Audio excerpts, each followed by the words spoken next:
Hello दोस्तों, आज की कहानी का टॉपिक है जीवन का संघर्ष। तो चलिए कहानी शुरू करते हैं। एक बार एक व्यक्ति था। वो कहीं ऐसे ही घूमने निकला था। जब वो जंगल के रास्ते से जा रहा था तो उसे एक तितली का कोकून मिला। वो थोड़ी देर रुक गया, उस कोकून को देखने लगा। तो उसने देखा कि एक तितली उस कोकून के अंदर से बाहर निकलने का प्रयास कर रही है। तितली के लगातार प्रयासों से उस कोकून में एक छोटा सा छेद बन गया था, जिसमें से बाहर निकलने के लिए वो तितली आतुर थी। लेकिन वो छेद इतना छोटा था कि वो तितली उसमें से बाहर निकल ही नहीं पा रही थी, लगातार संघर्ष करे जा रही थी।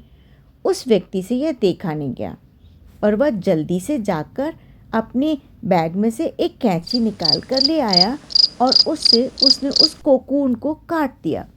काटकर उसने उसका छेद बड़ा किया तो तितली आसानी से बाहर निकल आई। लेकिन अब वो पूरी तरह विकसित तो हुई नहीं थी।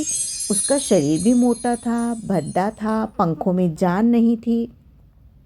दरअसल प्रकृति उस कोकून के भीतर से उसे निकलने के लिए जो संघर्ष की प्रक्रिया के दौरान से गुजरने के लिए प्रेरित करती है, वही उसके पंखों को मजबूती देते हैं। इसी से उसकी शारीरिक शक्ति को बढ़ाने में मदद मिलती है।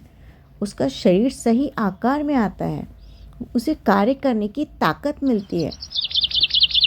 तितली जब संघर्ष करके आती है तभी वो इस तरीके से मजबूत बनती है। लेकिन क्योंकि उसे उस व्यक्ति ने उसकी सहायता कर दी, उसके संघर्षों को कम कर दिया, तो उस तितली की शक्तियाँ थोड़ी सी कम हो गई। भले ही उस आदमी की नीयत साफ थी, वो तितली की मदद करना चाह रहा था, लेकिन उसके कारण तितली कभी भी उड़ नहीं पाई और जल्दी ही वो काल कवलित हो गई। यानी कि हमें इस कहानी से जो प्रेरणा मिलती है वो ये है कि संघर्ष के बाद ही कोई भी जीव निखर कर आता है और उसके दम पर ही जो उसे जीत हासिल होती है वही सच्ची जीत होती है, वही उसे आगे बढ़ने में मदद करती है। अगर आप आगे भी इस तरीके की कहानियाँ सुनना चाहते हैं तो चैनल को सब्सक्राइब ज़रूर कर लीजिए।